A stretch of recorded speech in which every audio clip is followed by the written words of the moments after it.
Alhamdulillahirabbil alamin. Segala puji bagi Allah Subhanahu wa taala. Semoga soleh-solehnya semua di rumah senantiasa disehatkan Allah Subhanahu wa taala. Baik, solehah, alhamdulillahirabbil alamin.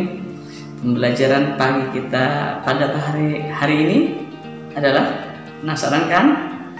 Kita lihat gambar berikut ini. Ya, ini gambar pohon bambu dan bunga mawar yang nanti sama-sama kita akan ceritakan tentang kisahnya pohon bambu dan bunga mawar. Selamat menyaksikan kisah pohon bambu dan bunga mawar.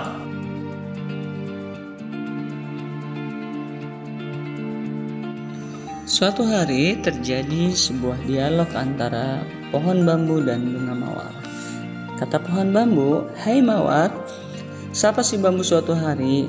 "Hai bambu, ada apa?" balas sang mawar pada si bambu. "Apa kau tahu, kau selalu mendapat pujian dari orang-orang karena bentukmu yang indah dan aromamu yang juga wangi. Belum lagi kau dianggap sebagai lambang cinta sejati. Aku selalu iri denganmu mawar, aku ingin sepertimu." Lanjut si pohon bambu dengan nada sedih. Bunga mawar yang mendengar curahan si bambu pun hanya bisa tersenyum dan membalas ucapan si bambu. Kata bunga mawar, "Terima kasih atas pujian dan kejujuranmu bambu. Tapi kau tahu bambu, justru akulah yang selalu iri denganmu." Pohon bambu yang mendengar pengakuan mawar pun langsung terkejut dan tak percaya. Kata pohon bambu, "Bagaimana kau bisa iri denganku? Aku tak berbunga, aku juga tak berbau. Bahkan pengunjung taman tak pernah memujiku." Kata bunga mawar, "Tentu saja aku iri denganmu bambu. Kau punya batang kuat, jadi saat badai datang kau tidak goyah sedikit pun. Kau tidak mudah rapuh diterpa badai, kau tak perlu khawatir kehilangan kelopak karena diterpa angin," ujar sang mawar. "Hidupmu akan bertahan lama, sedangkan aku, sedikit saja badai kemungkinan aku akan mati," lanjut sang mawar dengan nada sedih. Perkataan sang mawar sangat menusuk hati bambu. Sang bambu sadar bahwa ia jauh lebih punya kekuatan dibanding mawar. Tapi lagi-lagi bambu masih belum puas dengan jawaban mawar. Bambu berkata, "Tapi mawar, kau akan selalu dikunjungi orang, banyak dicari untuk hiasan." Mawar kembali tersenyum pada bambu. "Kau benar, tapi kau tak tahu bahwa aku akan layu setelah beberapa hari. Coba bandingkan denganmu yang bisa hidup lama bambu." Bambu berkata, "Aku tak paham dengan mawar," ujar sang bambu. Kata bunga mawar, "Aduh bambu, kau itu sangat bermanfaat bagi orang lain. Kau sering dipakai sebagai alat untuk mengalirkan air untuk tanaman lain. Coba jika kau tak ada, pasti tanaman-tanaman akan mati. Aku heran dengan manfaat yang sebesar itu. Seharusnya kau bangga, bukan malah iri denganku."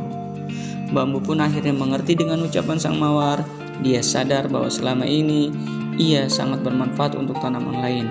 Walaupun pujian banyak berdatangan untuk mawar, tapi bambu juga memiliki manfaat yang tak kalah dengan bunga mawar. Sejak bambu berbicara dengan mawar, sang bambu tidak pernah merenung tentang nasibnya. Dia senang dan selalu bersyukur dengan kekuatan dan manfaat yang bisa diberikan kepada makhluk lainnya. Alhamdulillahirabbil alamin. Tadi kita sama-sama sudah menyaksikan bercerita tentang kisah pohon bambu dan bunga. Apa hikmah dari cerita ini?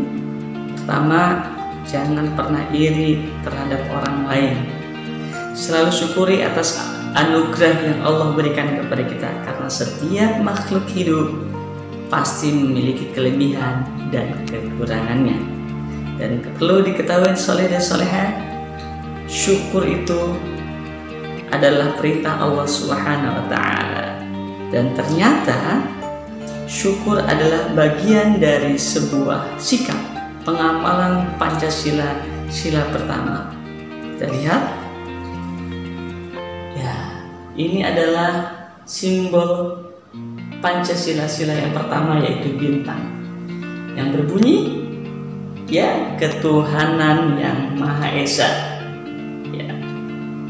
Makna yang terkandung dari sila pertama Pancasila, ketuhanan yang Maha Esa, yakni kita selaku warga negara Indonesia harus beriman dan mempercayai Allah Subhanahu wa Ta'ala sebagai Tuhan kita. Lantas, apa contoh-contoh bentuk pengamalannya? Saksikan gambar berikut ini. Iya, ini yang pertama adalah salah satu contoh pengamalan Pancasila, yaitu berdoa sebelum belajar, baik sebelum ataupun sesudah belajar. Apalagi contoh pengamalan Pancasila sila pertama, ya membaca Al-Quran, ya saleh-saleha, kemudian melaksanakan sholat, kemudian berdoa sebelum makan dan minum. Ada lagi bagian dari rasa pengamalan Pancasila pertama adalah bersyukur kepada Allah dengan berolahraga. Saudara-saudara yang dirahmati Allah Subhanahu wa Ta'ala, ini adalah contoh-contoh bentuk pengamalan Pancasila sila pertama.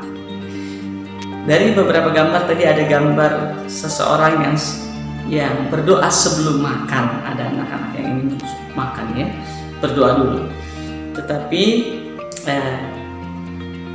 berdoa sebelum makan. Kenapa kita harus makan? Karena kita adalah makhluk hidup yang memerlukan makan dan minum. Karena makan dan minum adalah sebagai sumber energi agar kita tetap bisa melakukan aktivitas dalam kehidupan sehari-hari. Dan perlu diketahui, makhluk hidup tidak hanya manusia, tetapi ada juga hewan, ada juga tumbuhan. Jadi ada 3, manusia, tumbuhan, dan hewan. Alhamdulillah Rabbil Alamin, tadi kita sudah mengetahui makhluk hidup. Ternyata makhluk hidup itu memiliki ciri-ciri saleh-salehah semua. Dan kita simak berikut ciri-ciri makhluk hidup. Yang pertama, ciri-ciri makhluk hidup bernafas. Yang kedua, ternyata makhluk hidup itu memiliki ciri-ciri bergerak. Ketiga, tumbuh. Keempat, berkembang biak. Kelima, memerlukan makanan. Dan terakhir, keenam, menerima rangsangan. Ini adalah ciri-ciri makhluk hidup dari yang kita tadi pelajari bersama. Jadi kita tahu makhluk hidup dan ciri-cirinya. Saleh-salehah yang dirahmati oleh Allah Subhanahu wa Ta'ala, demikian pembelajaran kita hari ini. Semoga apa yang tadi kita sampaikan, pelajari bersama-sama, kita bisa pahami, kita bisa lakukan, amalkan.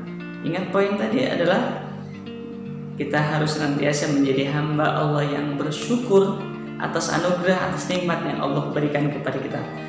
Karena kata Allah, A'udzubillahi minasyaitonirrajim, barang siapa yang bersyukur kepada Allah, maka akan aku tambah nikmatnya. Semoga kita semua menjadi orang-orang yang senantiasa bersyukur kepada Allah Subhanahu wa Ta'ala, dan kita dimasukkan surganya Allah Subhanahu wa Ta'ala. Hadanallahu ajma'in. Kita akan bertemu lagi di pembelajaran selanjutnya. Assalamualaikum warahmatullahi wabarakatuh.